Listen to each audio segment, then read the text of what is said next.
All right, we're going to go ahead and get started.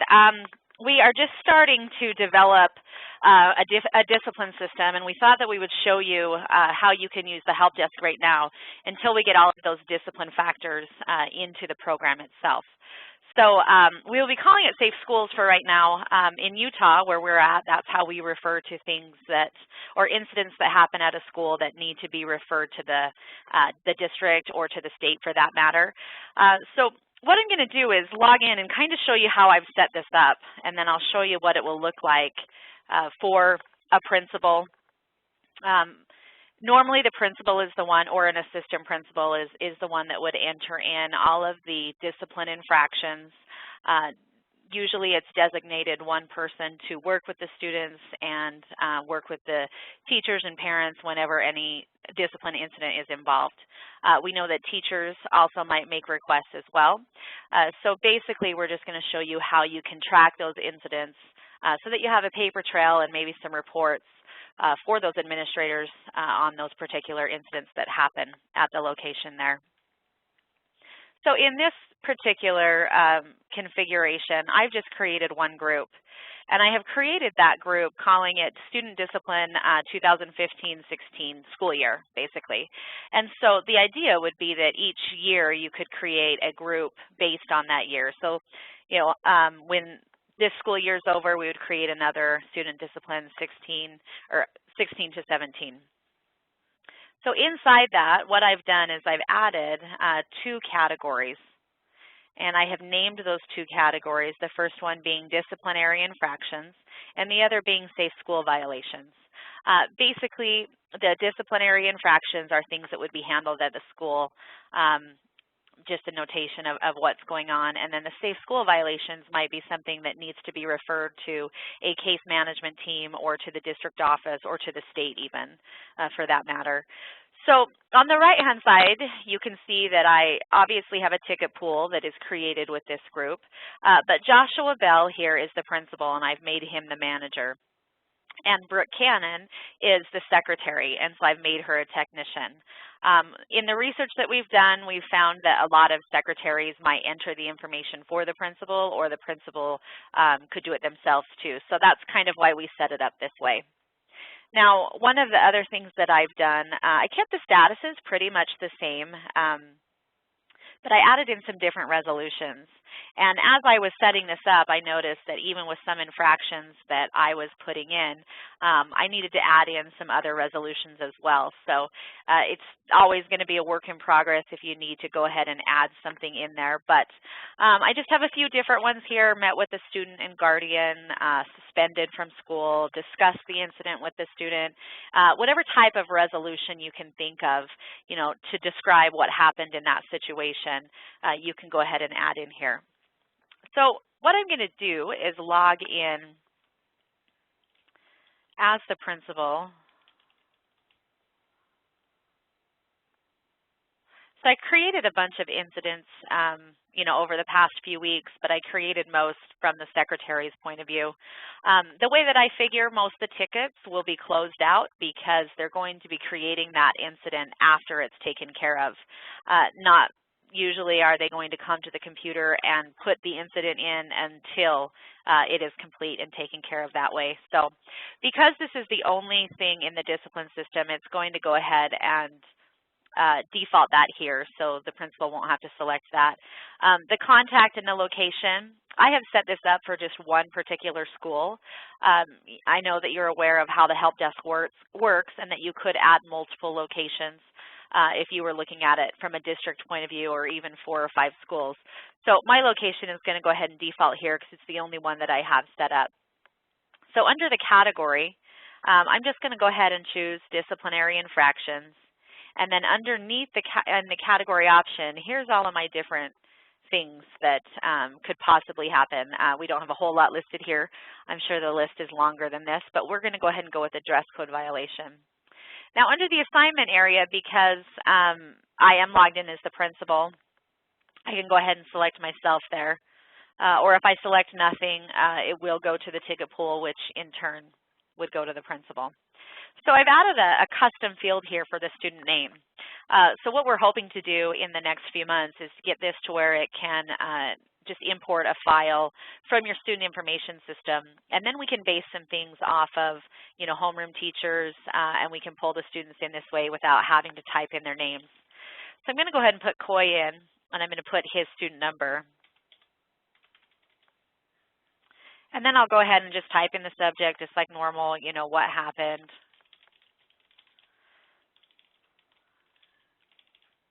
If I can spell.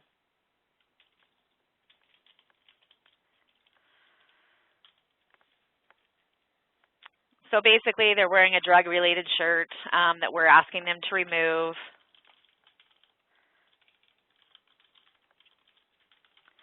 Okay, so you can just go ahead and notate whatever's happening there.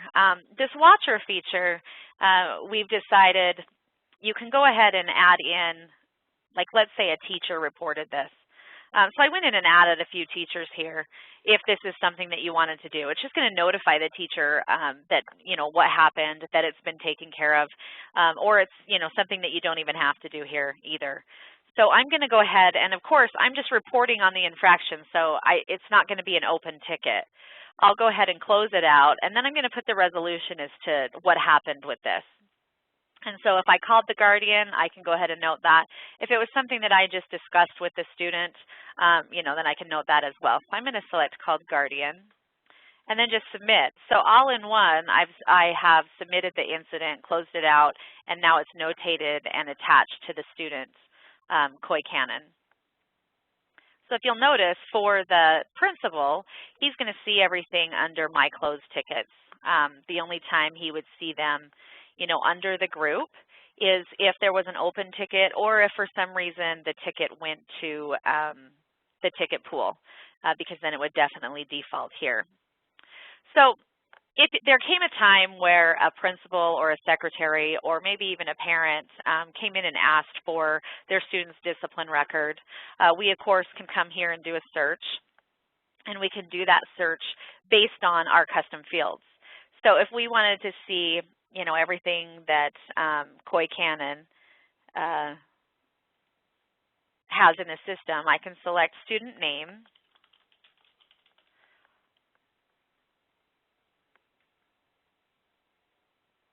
and then go ahead and apply that filter.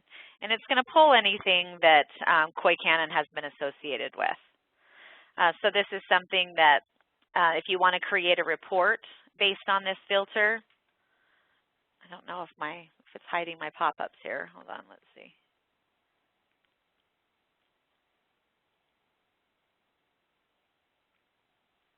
I created this filter earlier, so we will just run this. So here it's going to show the 4 infractions that he has.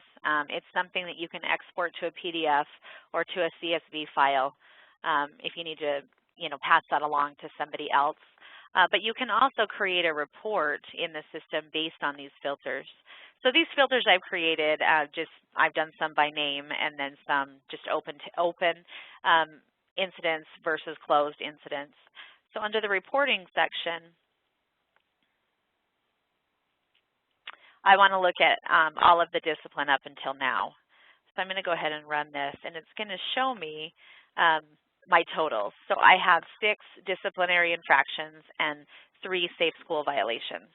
So now if I wanted to go ahead and drill down on that disciplinary infraction, it's going to tell me what they were. So it looks like there was 1 for disruptive behavior, 4 dress code violations, and 1 loitering at the time. So of course, this report would change, as more are entered, and you could give an accurate report as to how many safe school violations you had that year, how many disciplinary infractions, and then you can also break it down by the particular student as well. So the other thing is, inside the knowledge base, we know that with discipline in a school, and especially those safe school violations, there's a lot of laws that have to be followed. So these, or even policies within a school. If you do have a dress code policy, you can import those and keep them in the knowledge base so that they're always here to be able to refer to. Even if you are meeting with a student going over the dress code policy, you could easily pull it up and email that dress code policy to the particular student or maybe to their parent, just so that they're aware of what that policy is from here on out, or any policies that apply towards the infraction. So keeping that information in the knowledge base is just a quick place for the principal or the secretary to go to refer to that particular infraction. Okay, so the next piece, that's pretty much it for the discipline piece right now. Of course, we would love your feedback. If you have anything to type in, go ahead and type it into the Q&A, or if you have any questions as to maybe how I set this up and how you could deploy it, you can type that in as well. But the other thing, in going to trade shows, talking to our own customers, the things that have really come up have been this discipline piece as well as student helpers. A lot of schools are getting to where, you know, maybe they can't hire 4 or 5 more technicians, but they might have a class at the school where their students are going to be the level 1 support. They're going to see if they can go ahead and handle those initial tickets that come in, and if they can't, then they can pass them along to an actual technician. So I've set that up here. I've just clicked over to a different demo here to show you that. So I have my regular technicians here at the bottom, and then I have some student aides. And what I've done is I've just set up those student aides. These I just named Student 1 and Student 2. And I've granted them the workflow participant role. This is something that in our release of 11.1 we're going to change to apprentice so that it makes a little bit more sense for those using it this way. But this lets them see all the tickets in the group, but they're not actually a technician. They're not going to have or have the ability to have a ticket assigned to them. So I'm just going to log in here as one of these students. Oops. So here I created for these students this IT request. That's just the basic group. And if you notice, all of these are sent to the ticket pool. So these could be, you know, teachers or employees that are doing the email to ticket function. So they're just sending an email, the system's converting it to a ticket and placing it in the ticket pool. Or you can have everything at your location go straight to the ticket pool so that these student aides can see them and therefore make the assignments as needed. So what they would be able to do as a student aide is pull up the tickets. And here it's going to say what's happening. I'm not receiving emails, but I can send them. If this is something that the student can take care of, then they can still go ahead and add a comment to send that to the user. They could send them instructions on how to do something. But if they couldn't handle it, then what they could do is go ahead and assign it to a different technician. So there's one thing that I did hide here that I will need to undo, and that is for them to close it out so that they could actually close the ticket if they did go ahead and get that resolved. So basically, it's just a way for any students that might be working with your IT staff to go through these tickets, be their initial point of contact, and if they can't resolve the ticket, then they'll go ahead and move it on.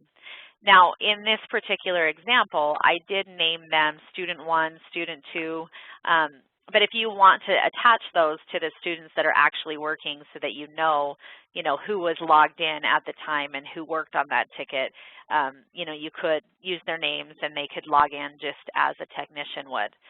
So basically what they would have access to as being a workflow participant is all of the tickets that are in the group, and then they could go in and make changes or reassign those. And again, the workflow participant being a role in the system, you can come into the permission model. So if there are certain things you didn't want those students to see or be able to do, you could come into the permission model and make sure that they can't. So if deleting attachments is something you don't want them to do, just make sure that that workflow participant role isn't listed there and that only the technician role is. So using the workflow participant role is about half the price of a technician license, and it's just a way that we have found for those student aides to be able to log in and do some of the work that the technicians would do and then forward it on if they can't. So that's it for the demo that I have today on the discipline and the student aid. So I'm going to turn the time back over to Mikkel. to see if there's any questions that you guys have that I can answer for you or maybe show you here. Mikkel? Can you hear me now? Yes, I can hear you. Okay, perfect.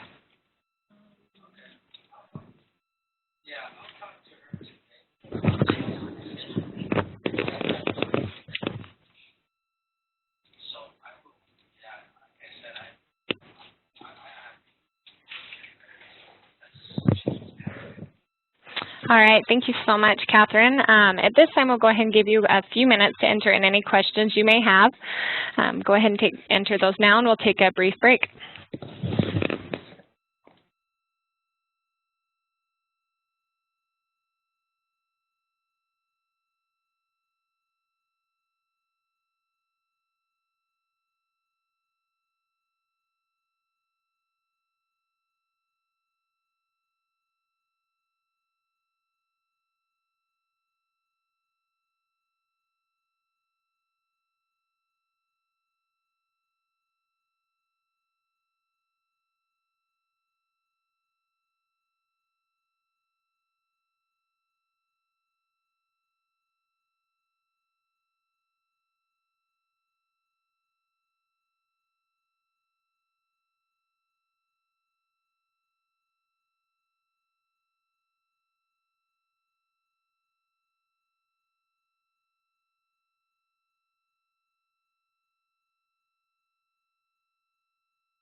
All right, at this time, we're going to go ahead and wrap up this seminar.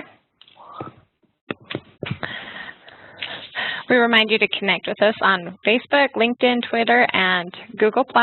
We are very active on social media, and we would love a chance to touch base with you. And again, thank you so much for attending the webinar. We enjoy the opportunity to interact with our customers. The recording of this webinar will be sent out if there's anything you'd like to go over again. And thank you so much. We hope you have a wonderful day.